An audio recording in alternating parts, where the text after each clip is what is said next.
Good morning. Wow, we have some excited viewers today. Good morning, everyone. Thank you for joining us. Good morning to you, Lori. How are you? I'm doing great. How are you doing this morning?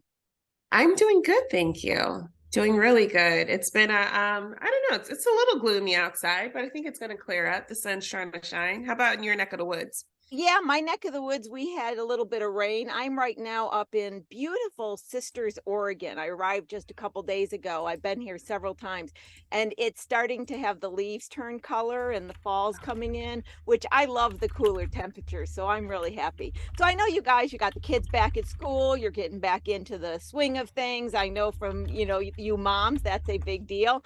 And I love the fall time. I love the cold temperatures and the fall leaves. Growing up in upstate state New York, the leaves turning was the big season, and it was the last chance to go outside before you froze your butt off. That was the other thing.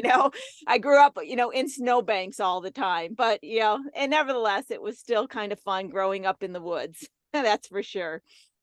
That's so funny. It sounds like you had seasons, and we don't have that as Southern Californians. So I Yep. appreciate the changing of trees and all the things. I know when I got to California, it was kind of weird at first, but I've lived in so many states. I just kind of go with the flow of wherever I am. I'm like, here I am. I wake up. I'm like, this is my new area, and we're just going to make it happen. There it is. All right, Lori, I'm going to go ahead and share my screen. We've got a pretty fun show, I think, today. So I'm We excited to do. hear from our guests. Oh, here we go.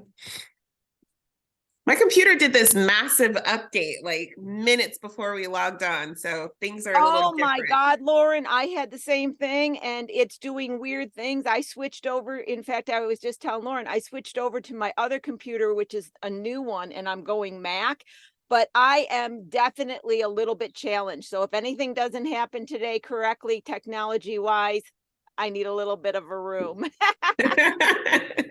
We got you. We'll give you that grace. Don't worry. All right, let's jump into it. So, good morning, everyone. My name is Lauren Simpson. I am with the SBDC, or the Small Business Development Center. Excuse me. We are a national program with over 1,000 locations across the country, and we offer no-cost services to local small businesses. Now, our services are at no cost to you because your tax dollars have already taken care of all of our fees. Oh, there's the animation. Sorry about that. So for the Los Angeles Regional Network, which is the network that I represent, we cover or we serve the Los Angeles, Santa Barbara, and Ventura counties. Now, if you take a look at the screen in front of you, you will see our physical center locations. You will see that we are in Camarillo, Santa Clarita, Pasadena, all the way out to Laverne, throughout Los Angeles, the South Bay, down into Long Beach. Now, pay attention to this slide. This slide details what it is that we offer. Again, those free services. So we offer no-cost business advising. That means you are able to sit for free with one of our business experts. You're able to go one-on-one with them, either via phone or Zoom currently, and you are able to hash out whatever it is that you have questions about. We have experts in various fields, from marketing to if you're looking to just start your business and you're looking to create a business plan, if you're looking to do market research, if you're looking to dive into numbers, we have an expert.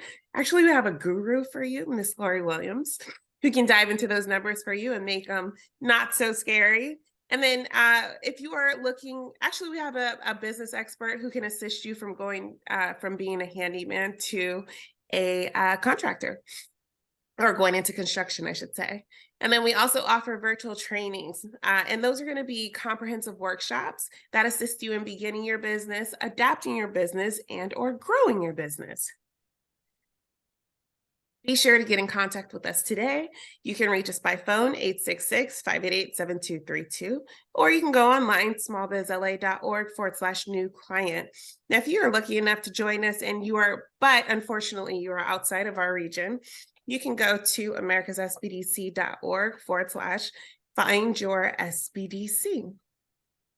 Lori, I'm going to stop my screen share really quickly. Quick housekeeping. Let's be sure that we put all questions into the Q&A. Again, questions in the Q&A.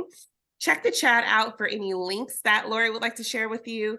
Also the parties. So a lot of times we'll have our frequent flyers. So those who join us on a weekly basis, throw in any kind of commentary or as it relates to the speaker. So again, questions into the Q&A, and then commentary, the fun, as well as useful links in the chat. And Lori, I think that's it for me. Perfect. Hey, Lauren, before I get started on my stuff, I have two things. One, can you put the link to the YouTube channel in the chat? Valerie was Yes. asking where she can see this live recording, so I want to make sure that's available. And then a Yes. shout out to those commenting in the chat. I just happened to notice some people chose host and panelist, and then everybody doesn't get to see your wonderful comment. So please make sure that you have everybody when you are chatting into the chat, so to speak. Okay, guys, let's start with the Mythbusters. And you know, I've been on this roll where I talk about something that really could go off on a tangent forever, but I want to at least bring it up. And also, guys, I may have brought this up just recently, but it's been on my mind a lot. So if it's a repeat, you get to hear it again.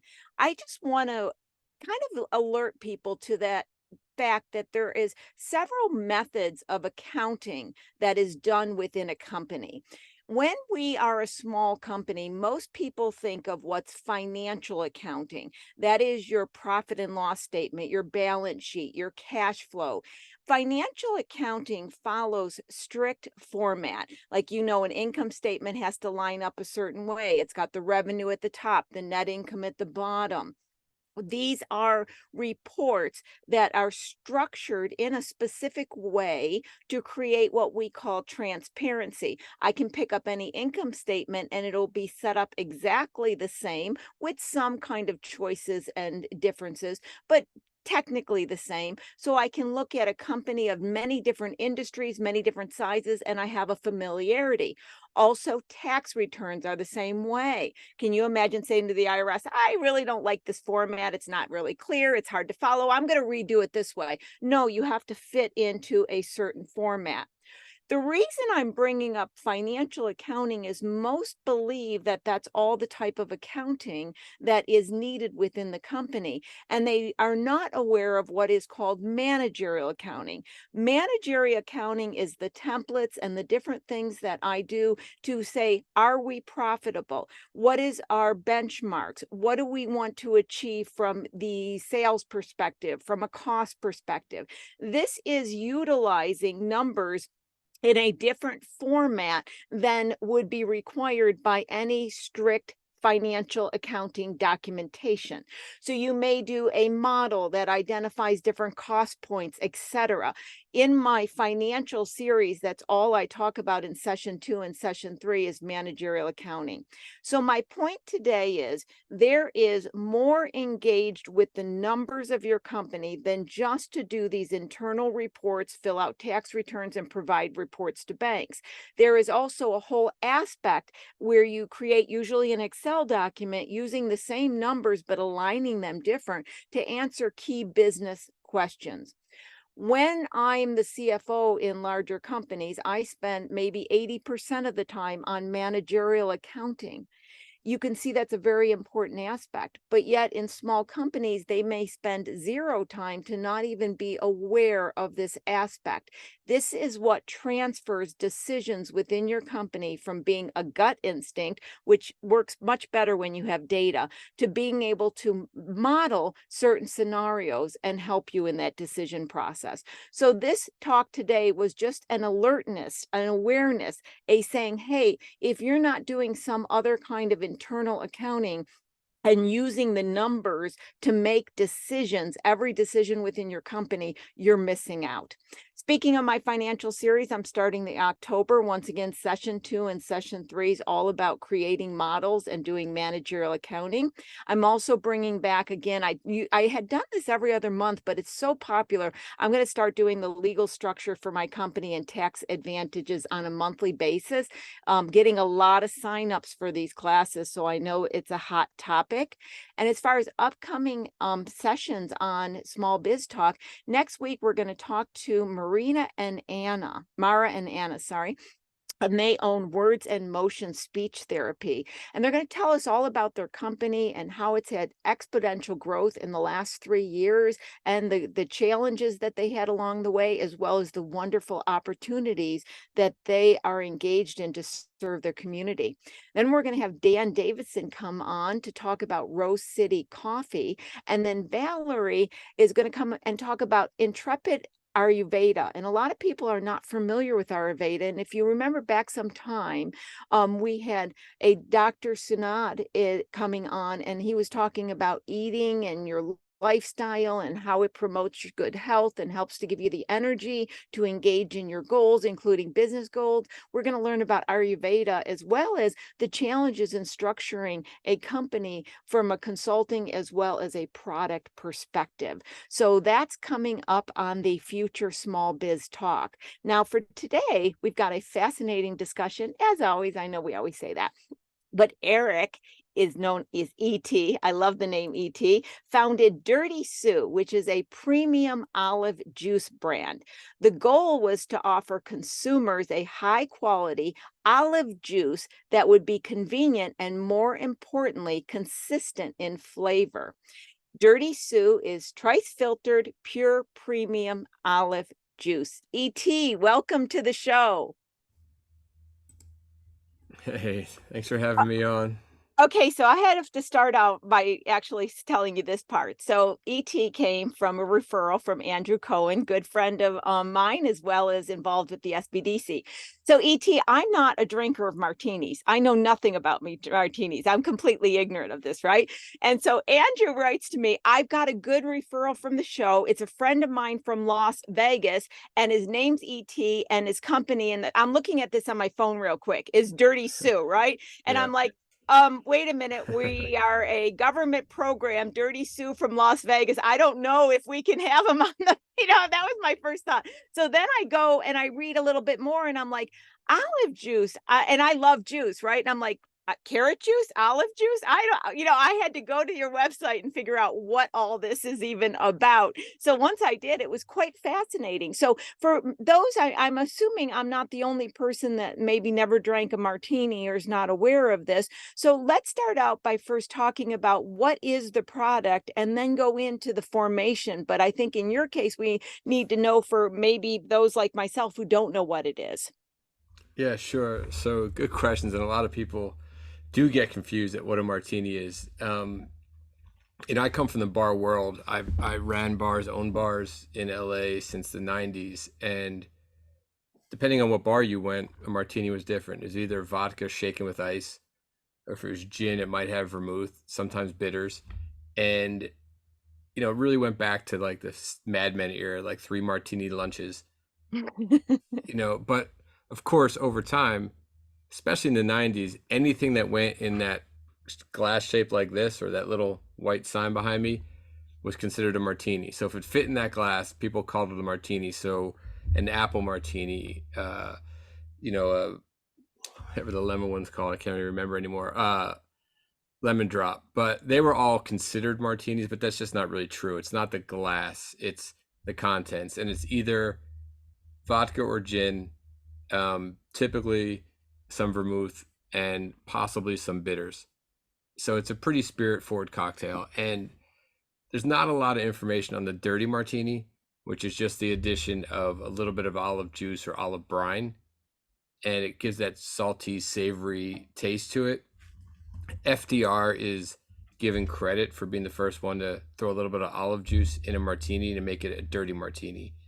And coming from the bar world, it still today, I think if you look at the top 5 or top 10 most popular drinks ordered in bars, dirty martini is on that list. So you can imagine on a busy bar, you're going to make a lot of these martinis. Now, where did this olive juice come from?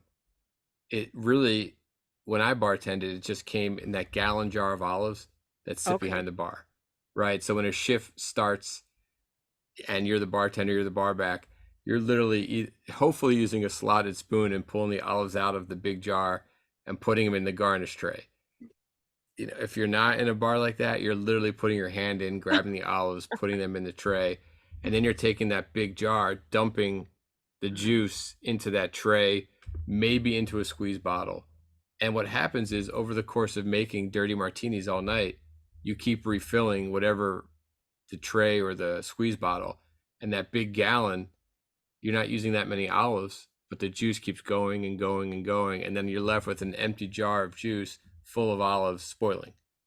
And the bar I ran in Hollywood for years, we would have sometimes 2, even 3 open jars of olives just to get the juice out. So one night I was working, and I can only blame myself because I was by myself, so no one set the bar up for me. And I guess I poured all the juice out into the squeeze bottle and never got a backup jar. And mid-shift, of course, I ran out of olive juice. Had to go back in the storeroom. My hands are wet, and those jars are not, it's like a pickle jar, right? It's not easy to open. And it took me like 10 minutes to make a 30-second drink. And I said to myself, how has no one bottled olive juice? And then that light bulb went off, and the next time I had a lull in business, I went and Googled, bottled olive juice, and there was no such thing. So that's how the idea and, the little seed of the company started. That's fascinating. I love companies that begin because somebody experienced something that wasn't efficient, effective, easy to do, and the idea gets formed from there.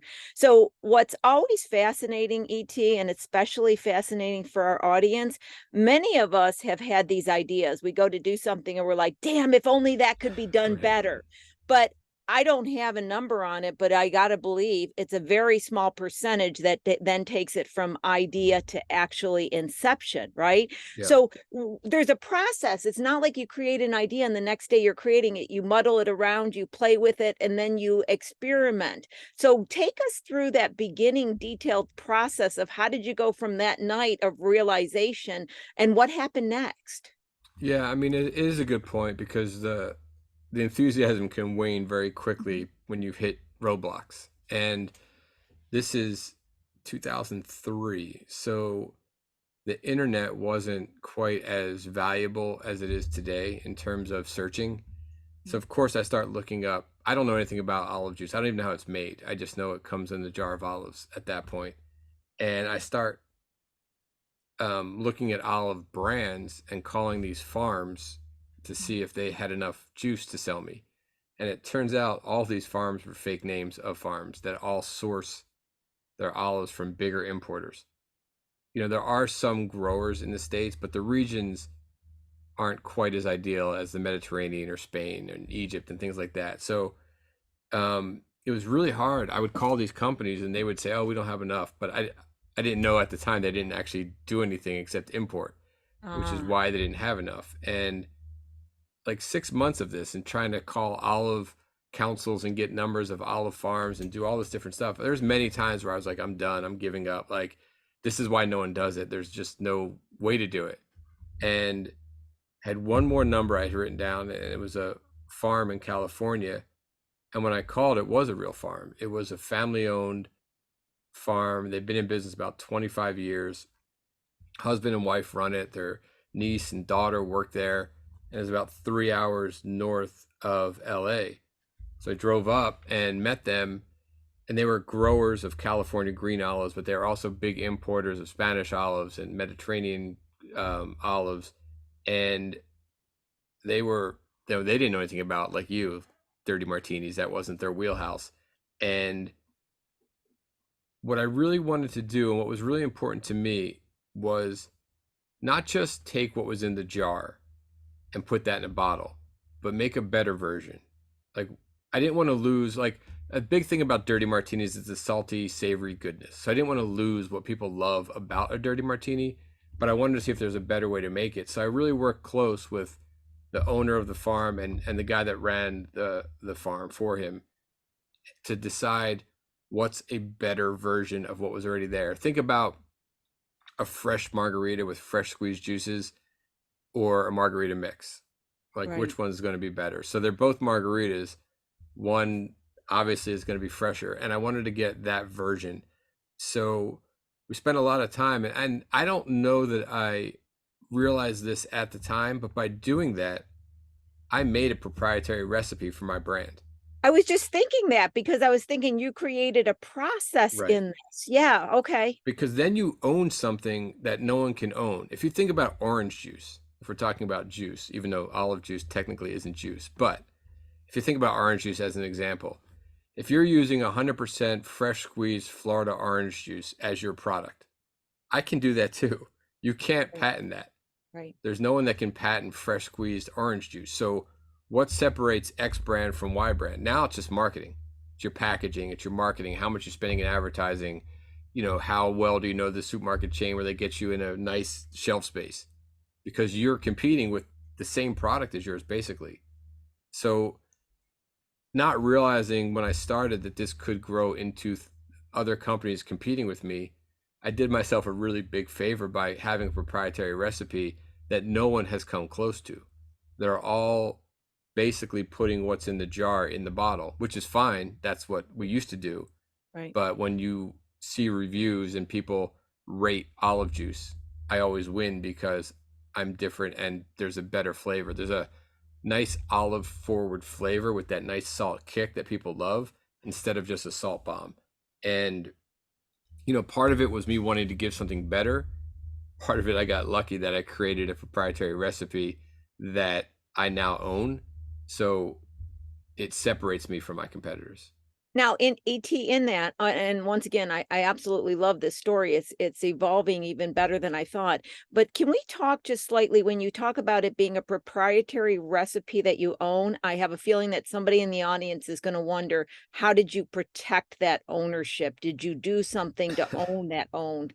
I guess I asked a loaded question, didn't I? Yeah, I mean, look, it was scary because when I first was dealing with the farm in California, handshake only.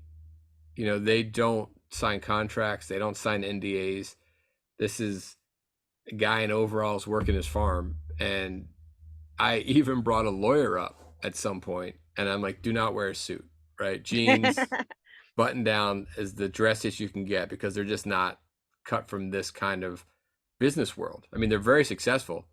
They had the largest importing and largest olive farm on the West Coast, but this is not what they do. And one of their clients, was one of the biggest supermarket chains in the country. So they are a big business, but they just don't do contracts. And I was like, but this is my, and they're like, look, we're not going to sell what we make for you to other people.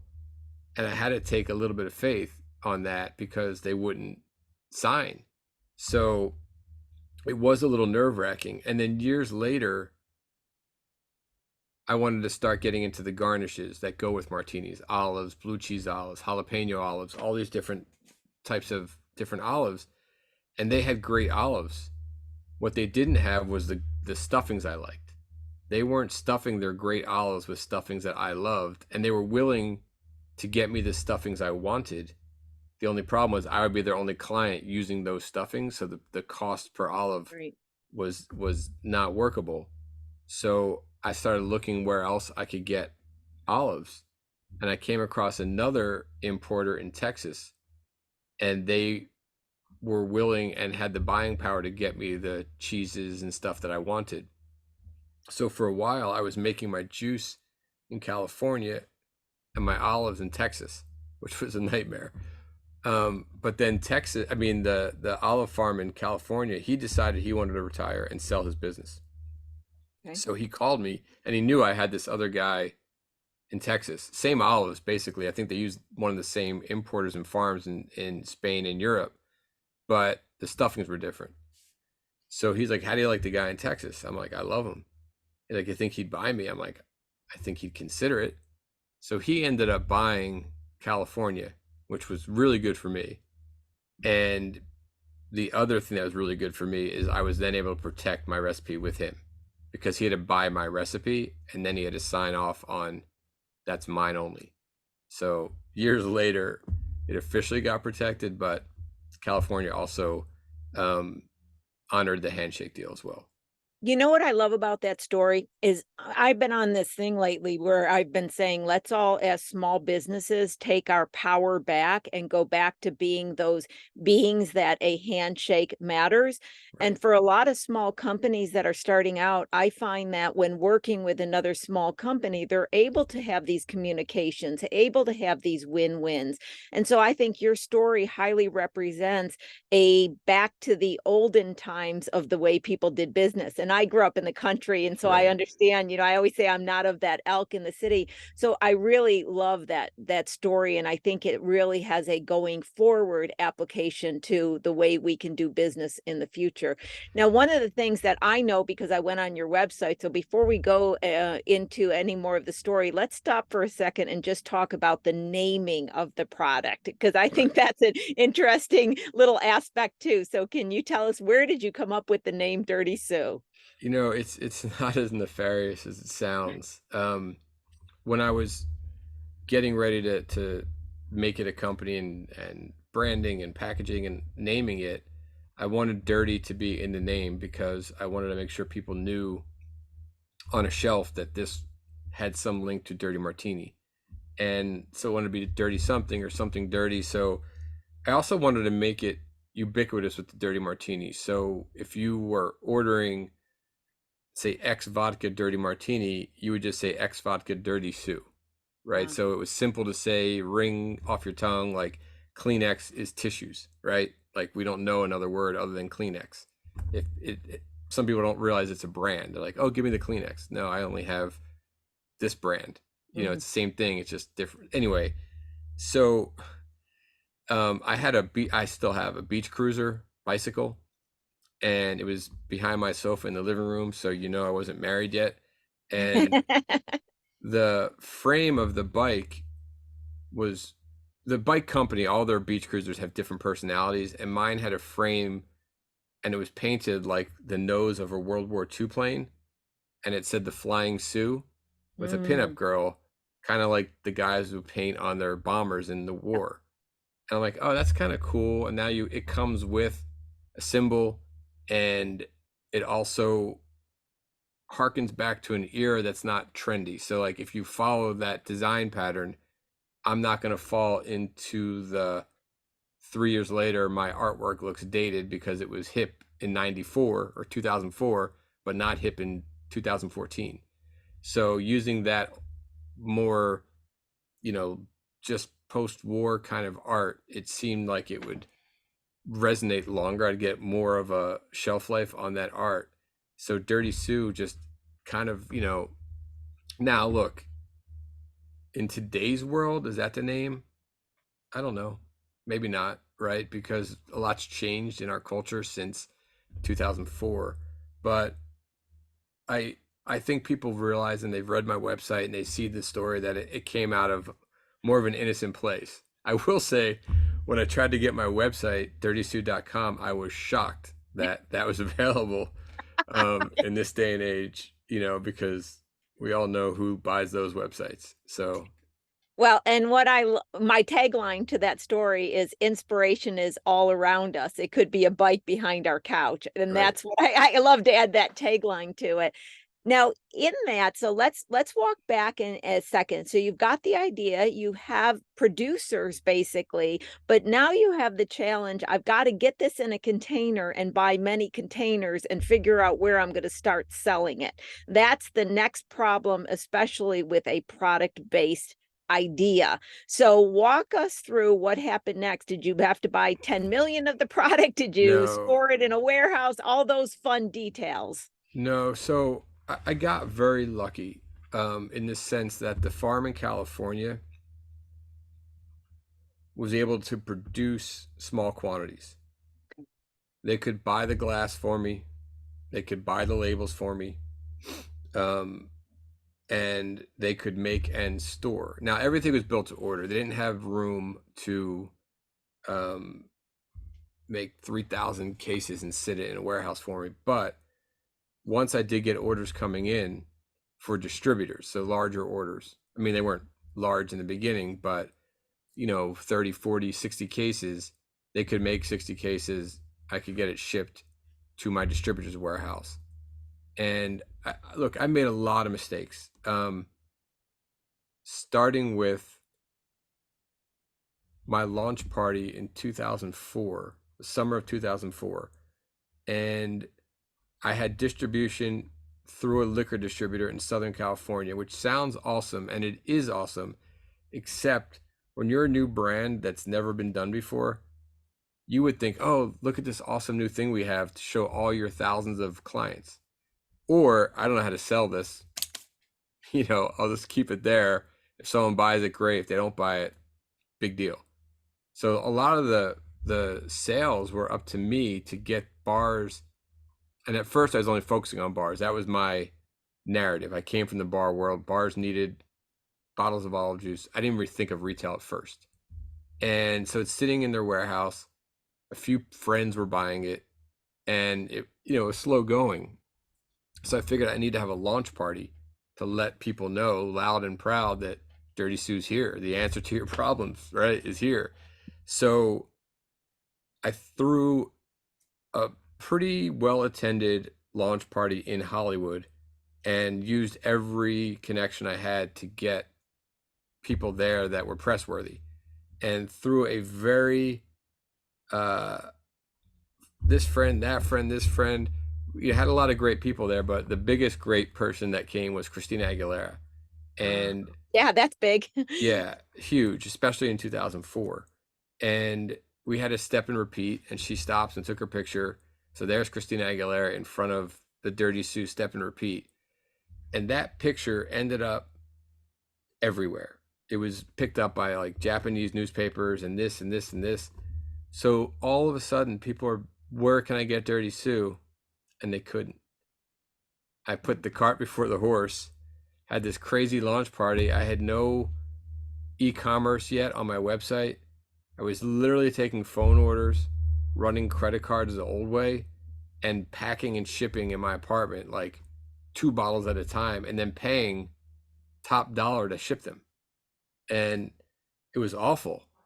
And what happened was there was a liquor store in the Inland Empire, and they were the first retail account, and they do a ton of online business. So I called the guy and I'm like, how do you do this online stuff? And he told me, he's like, first of all, how are you packing it? I'm like, I'm wrapping every bottle stuff. He's like, dude, how much is that costing you? I'm like, a lot. And he's like, call this guy. He sells inserts to sell wine. And basically this is the size of a 375 wine bottle. The other one's the size of a 750 wine bottle. He's like, you just buy this stuff. It's super cheap because you're buying it wholesale. And then don't go to the guy you're going to. Go to UPS, get a deal with them and whatever. So over time, I started doing better at packing and shipping and reducing my costs. Not great, but much better. And I was able to make some money. And then I started employing friends to help get the word out. I think the first thing we did was called Dirty Day. And I had, I think, 10 or 15 friends meet me at the bar I was running in LA on like a Monday or Tuesday when all the buyers at restaurants buy.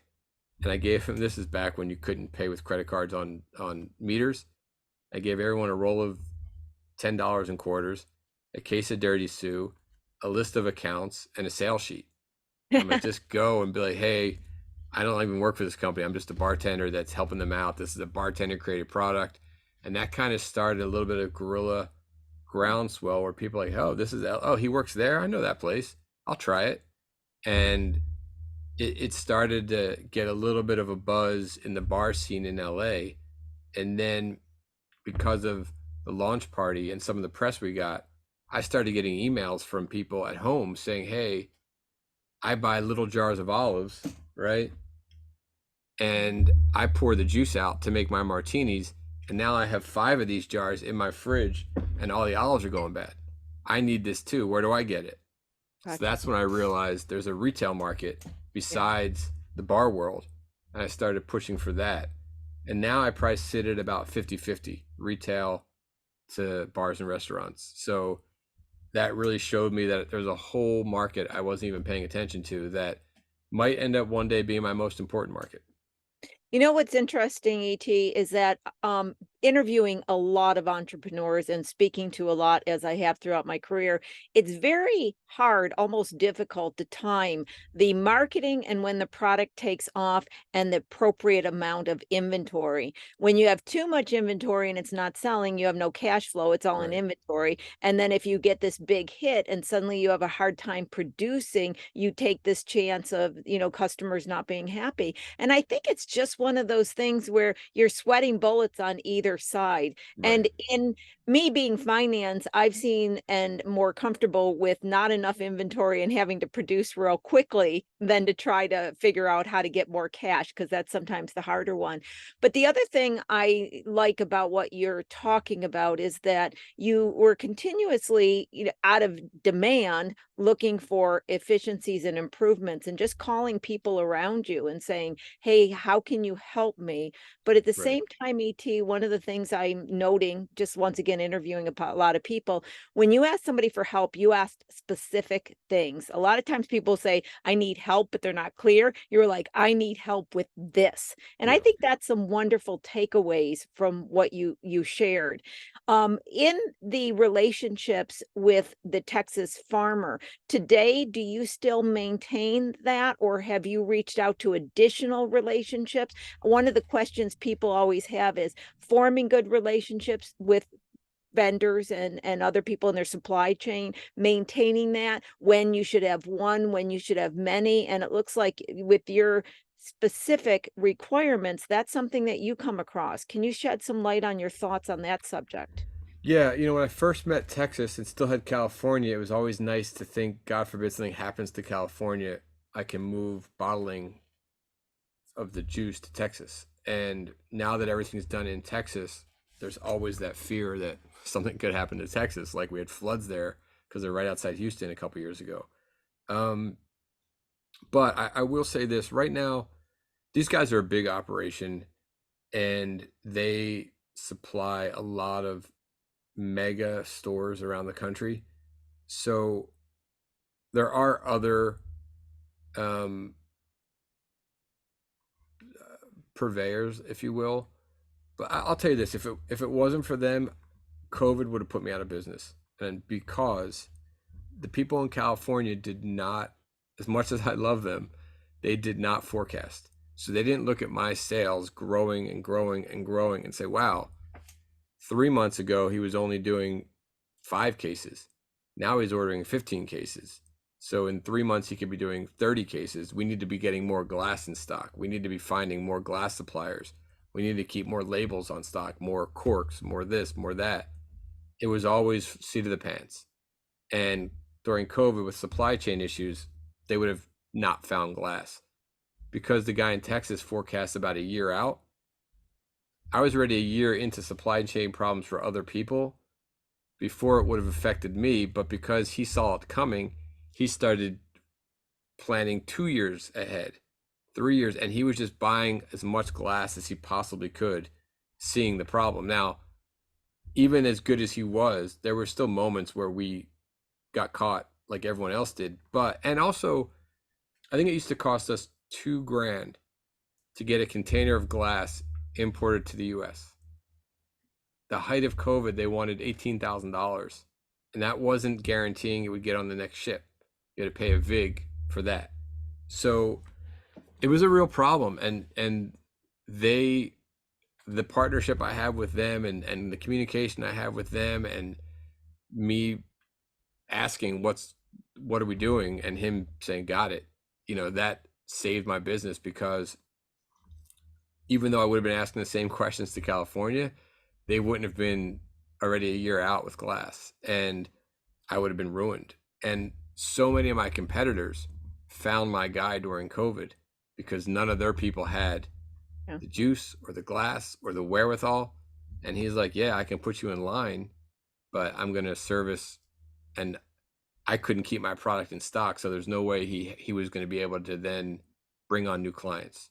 Gotcha. So it, luck, I don't know what you want to call it, but the fact that that is my manufacturing partner, I'll be very loyal to them until, hopefully it never happens. There's a reason not to be, but good people, hardworking, it's not always, it's nail bitey. There's moments where I'm like, I have this opportunity. Can you rush something for me? And they might not be able to because I'm only their second biggest client. And the biggest is much bigger than me. So if they need something, it usually happens first for them. Not that if I'm in line, I don't get bumped. But if they're really taking these 2 weeks to fill this giant order, I might not be able to get time on the line, even if my thing is the biggest opportunity in the world for me. So I try my best to manage these opportunities where I give my producers enough time where I don't say yes, I can do something when I can't. You know, Yeah. I have this really big opportunity right now, and the buyer, and it'll be huge, and I think it's going to happen, but it will be huge PR for me.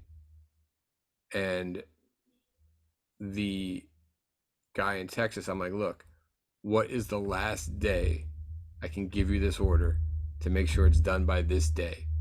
And then commit him to those dates, but then also commit the buyer, like, look, you know, I need to get this order in. So how, and you know, big client, you don't want to ruffle feathers. I bought the glass anyway in good faith that it's going to happen, which would cost me a lot of money if they pulled out, because I don't use this size. These are sample sizes that I don't use on a regular basis. And I had to buy 53,000 jars. So the order did come in, you know, so knock on wood, it all, everything goes well. But, you know, some of it's just got to take the risk. Also, it's, you can't plan everything. Every once in a while, you just say, it's not going to bankrupt me if it doesn't happen. If it does happen, it will propel me to the next level. So risking a little bit of capital for this giant gain, for me, was worth it. Somebody else might have said, no, I'm going to wait till the order's in. But then when we went to find that glass, it might not have been there. So You I'd know, rather, you keep referring to got lucky, and I don't see our story going that way at all. I can tell that you're making very wise decisions. You're taking and assessing, you're taking in the knowledge, you're making very logical, wise, and understanding that there is always a risk involved. On that, I want to pick up one thing that you mentioned, and I think I caught it correctly. T, if I didn't, you just tell me no, I didn't catch that part. And that is when you were talking about your friends going out to the other bars, you mentioned that you were still bartending. So I think that you were simultaneously running the company while still keeping your job. And I'm a big proponent for that when possible, because I find too many people jump and then they're financially hurting and they're really challenged by that. So I've been bringing that up lately to how people make that break from employment in another area or bringing money in another way to fully living on the income from the company and the thoughts accordingly. If you have anything to add to that aspect, and if my understanding was correct. yeah, look, starting a new business, especially if it's your first business, comes with a lot of trepidation. Do I get an S corp? Do I get a C corp? How do I trademark this? How do I trademark this? All these different things. I did go to business school. I was a marketing major. So I had some innate knowledge of what needed to be done. My father's also a CPA. So, Okay. and if you don't have that in your family, I recommend speaking to someone about finances before, because if it's not something you've done before, figuring out how to cost out your item, all these things. But to answer your question, I was running a bar in Hollywood when I got the idea, and I stayed there for a long time because while the company was making money, in order to make what I was making at the bar, I would be depleting the company of all the revenue to have PR, to have marketing, to be able to tell my distributor, hey, if you put $1 per bottle in, I'll put $1 per bottle in. Let's do a blitz where in this chain of stores, it's $2 off for the month. And if I was just paying myself a salary and had no income to use for marketing and sales and promotions and trade shows, I wouldn't get anywhere. So I thought long-term vision, build is better than short-term. Oh, I don't have to bartend anymore. I'm making X amount of money, which wasn't the kind of money I wanted to be making with the business. I wanted to be making, you know, real money. And the only way for me to do that was to take on a lot of money or to just keep funneling money back into the business. So I ended up doing a hybrid. I kept working. In the beginning, I thought, ooh, I'll just put all my tips into this business, right? And then I realized, oh shit, t-shirts cost money. Trade shows cost money. It's not just order comes in, it sells. Second order comes in bigger, it sells bigger. You need to make people, that's physical aware, physical awareness, it's in the store, but the mental awareness of someone saying, I want Dirty Sue, where do I find it, needs to meet. And just having it in the warehouse at my distributor does nothing for my brand. I needed the buyers to know this product exists, and I couldn't do that and pay myself a salary and then have no money.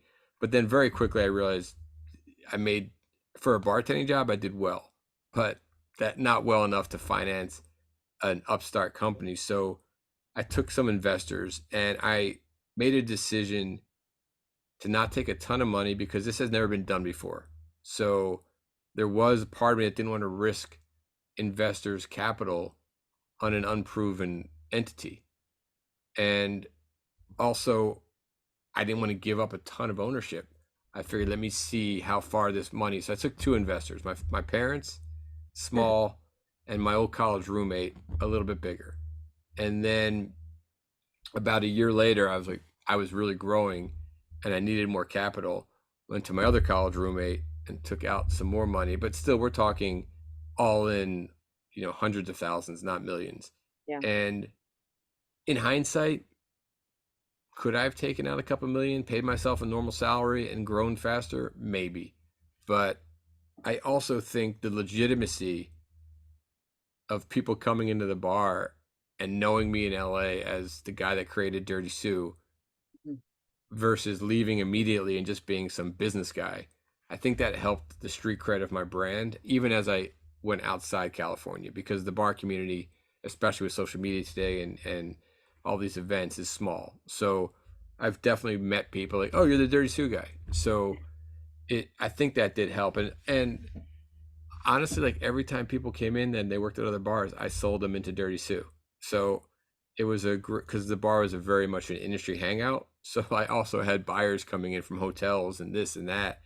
But one of my favorite stories from the early days, I could track everywhere that sold Dirty Sue in the beginning. Like, oh, it's at so-and-so. Yeah, my buddy Sarah works there. Oh, I saw Dirty Sue here. Yeah, my friend Mike runs the bar there. It was always someone I knew.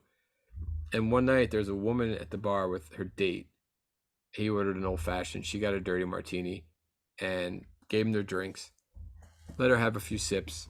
I casually said, how are your cocktails? The guy's like, oh, it's great. She goes, this is one of the best dirty martinis I ever had. So I just grabbed the bottle out of the well. I'm like, this is our secret. And she's like, that's so weird. I'm like, what? She's like, I was at a bar 2 weeks ago and I commented on how good my dirty martini was. And the bartender showed me the same bottle. And in my head, I'm like, this has to be a friend of mine. So I was like, do you remember what bar? She goes, I remember the bartender's name. She's like, his name was Mike. And it was a bar out in, I think it was in like Riverside, which I'd never been to Riverside, or at least didn't know any bars in Riverside. And the next day I called Mike, the bar guy at, XYZ bar in Riverside. And I said, hey, is this Mike, the bartender? He's like, yeah. I'm like, this is ET. I own Dirty Sue. He's like, oh, hey man. Like, I was someone. And I was like, hey, a customer of yours came into my bar and mentioned you said nice things about Dirty Sue, sent him a care package. And the next 3 bars he worked at, he would email me like, hey, I'm at this bar now. We carry Dirty Sue, of course. So you cannot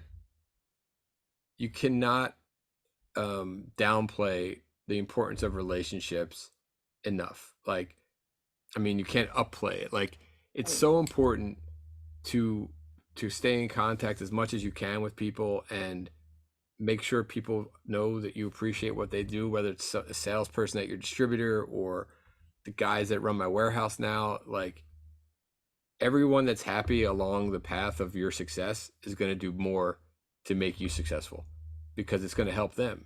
If that guy Mike calls me one day, he's like, hey, we're having our 10th anniversary party at our bar. Do you think we can get some Dirty Sue for some cocktails?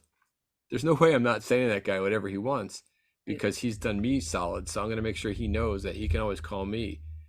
The warehouse guys, like, went from my apartment, backtrack really quick, went to my apartment. I moved apartments, still doing Dirty Sue, all my online sales, like Amazon's now part of the mix. All of that, I would get pallets delivered to my 2nd-story apartment and literally have to carry cases up to the office I had in the house. have all the packing supplies. Orders would come in, pack, and then back down the stairs for UPS. I think one Christmas, a week before Christmas, I think we filled a UPS truck on like 2 days of orders. And I had 2 bartenders from the bar packing and shipping with me almost weekly. And it got out of control. And the guy that was selling me the foam and cardboard, this guy Ron, he's like, wow, you really seem to be buying a lot more. He's like, how are you doing all this? Like, blah, blah, blah. He's like, we have a lot of downtime at our warehouse. They sell like office supplies and cleaning supplies, and they would just get orders, kind of like a mini Cisco or wherever people would buy office stuff. They were a smaller version of that. And he's like, yeah, we pack the orders. We have a lot of downtime. He's like, maybe we can make a deal where we do all your orders. So the next growth was, instead of me getting a pallet every week, I would send pallets down to Ron and his team. I was getting the cardboard and foam from them anyway, so it was already in hand. And at first, I had to print the labels, overnight them down to their warehouse, which sounds crazy and archaic. Yeah. But I went down and I bought them a new computer and got them a thermal printer from UPS and trained this a woman that worked there. But she did really the big challenge was, this isn't my job. And then I had to start paying her extra to do this, even though I was paying the company as a whole to do this. And she pushed back a lot. It got tough because she just didn't want to do extra work. So I was growing to the point where a lot of packages were going out weekly.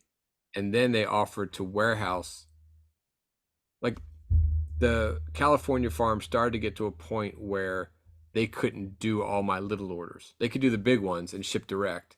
But like if this small business wanted 3 cases of this, 6 of that, 8 of this, they couldn't just make whatever that was, 15 cases and hold it and then ship it. So Ron's warehouse I would send pallets of product and they would pick and pack for me. So as I was growing, and then it was getting to the point where I was kind of outgrowing that warehouse, but I had no options. And some of these actual co-packers are really expensive. So then I got a call from a company in Louisiana.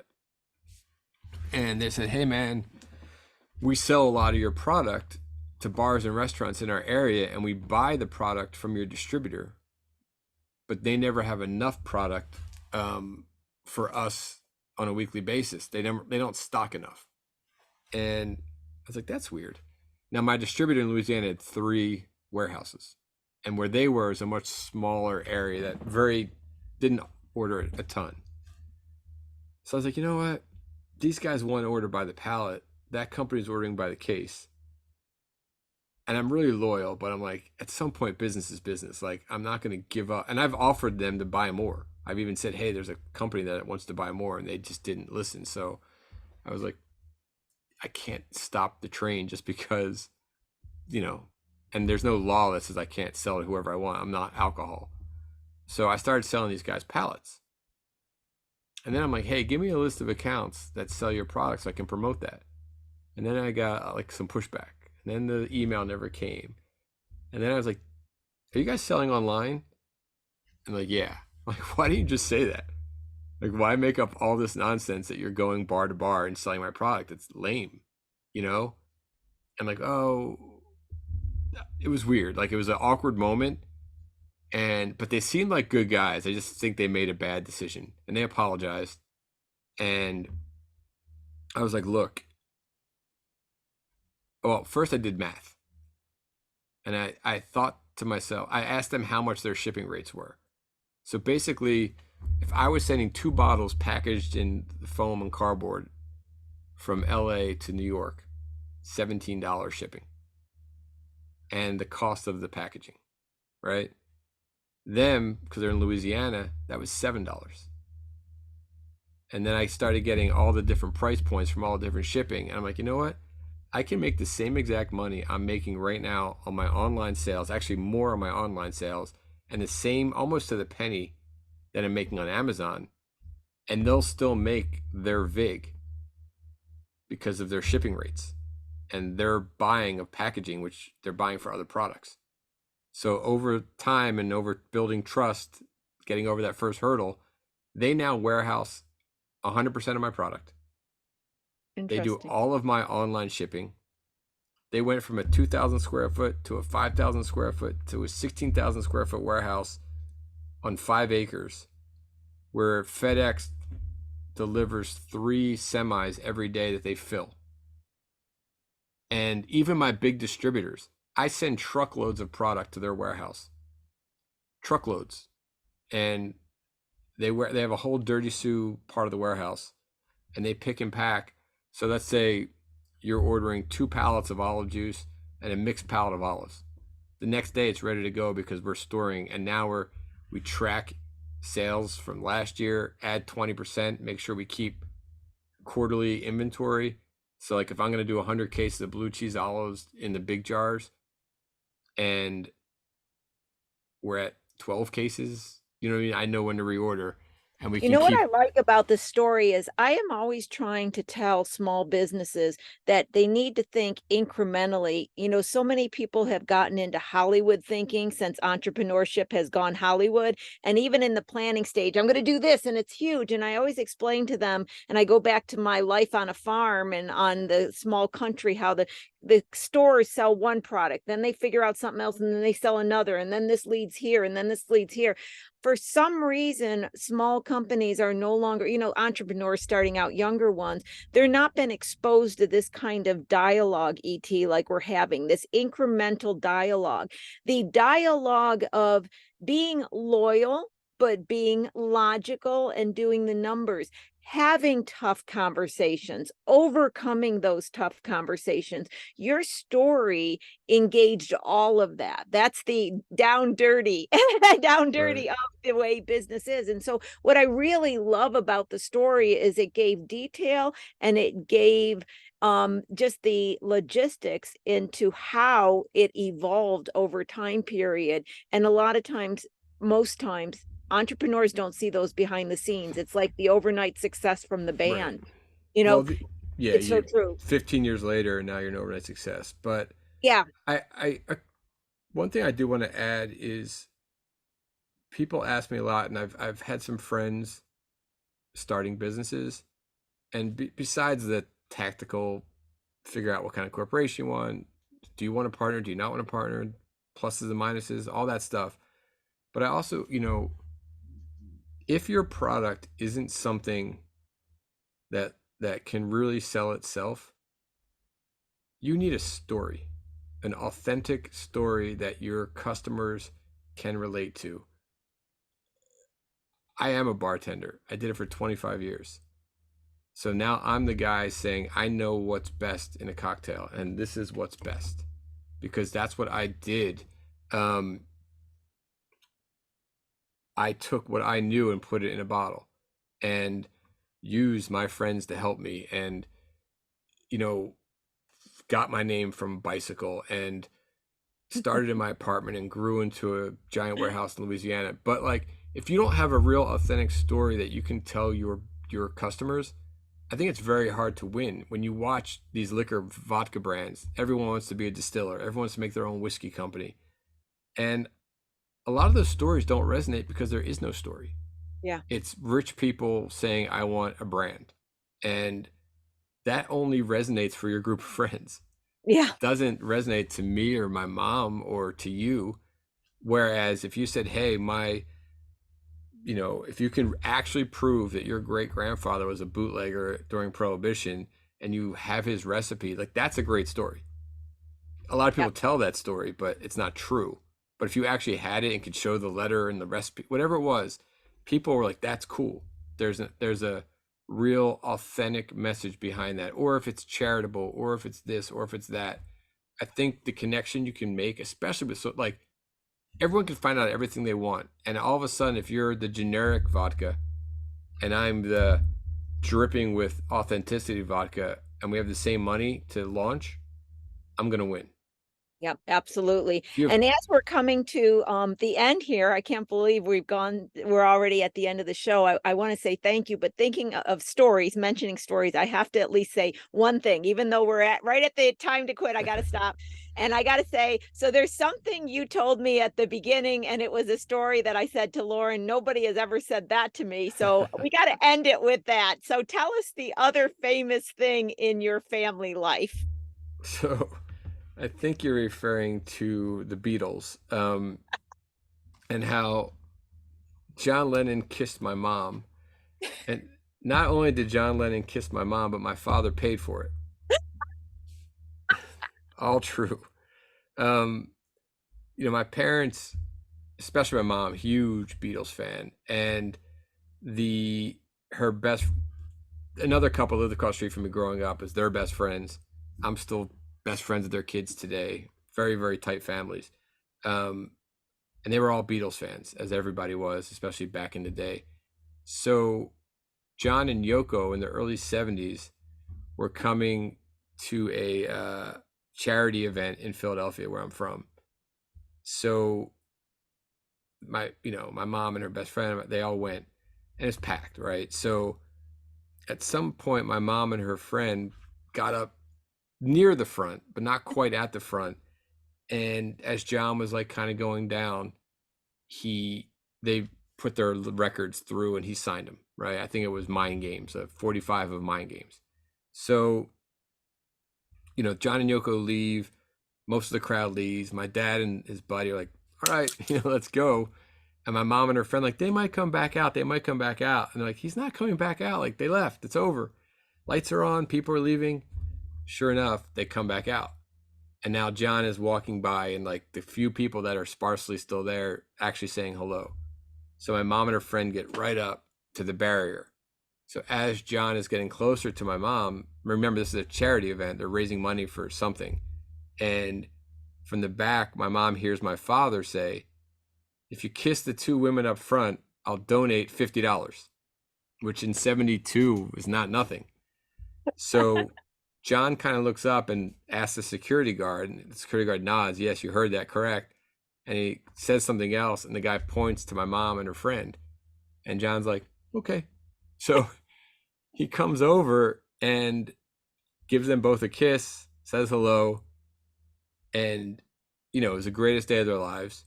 We come home, they frame John's signature, Mind Games, put it on the wall. The other family does the same thing. 20 years later of not paying attention, my parents did not realize when they hung the picture, it was facing a window, and it faded John Lennon's signature to the point where you can only see the indentation in the paper. There's no ink left. And trust me when I tell you, it's been a sore subject my whole life, the fact that John Lennon signed this and you can't read it. So during COVID, I had asked my mother about, like, oh, where is that John Lennon picture? And already she's tense. Like, it's still affecting her 40 years later. And she's like, I was thinking about taking it to a calligrapher and having them trace the signature, because I know he signed it. I'm never going to sell it. I just want to see it. I'm like, yeah, you can do that. I mean, it becomes worthless at that point. But if you're not going to sell it and it means a lot, do it. So she found the calligrapher in Philadelphia, and she called me a few days later. She goes, you're never going to guess what? I'm like, what? She goes, I took the album out of the frame, and when I took it out, I turned it over. He had signed both sides. I think when she got the kiss, he took it and signed it, not realizing he signed it before. She was like, oh my God, John Lennon's kissing me. Wasn't really paying attention. And 40 whatever years later, a perfectly visible signature was on the back. So she had that framed in UV protected, yada, yada, yada. Wow. Well, that is a awesome story to end on. So thank you so much, ET, for coming on the show. I got to say a big shout out to Andrew to suggesting you to come on. And Lauren, let's double check. You got ET's information in the chat. They know where to buy Dirty Sue and learn more about the product. Well, Lauren, was that not another incredible story? Of course it was. And especially the last part of the story. That's insane. Are you kidding? We're going to have a hard time beating that one. Okay, to all our frequent flyers, I think I've got a really tough story to beat going forward. This one's going to be a challenge. I'm so glad I ended with that story. So, E.T., many thanks for coming and your honesty and telling us everything that happened. It's been a really informative as well as inspirational session. And I really appreciate the mechanics of how things evolved and the thought processes and the challenges. I think it's just a great takeaway. And I can see already the chat's going crazy with thank yous, thank yous, thank yous. Lauren takes care of the chat. It moves too much for me to even catch up with, but I see it at the end and I'm just seeing a lot of movement in the chat. So this is a much appreciation from the audience as well.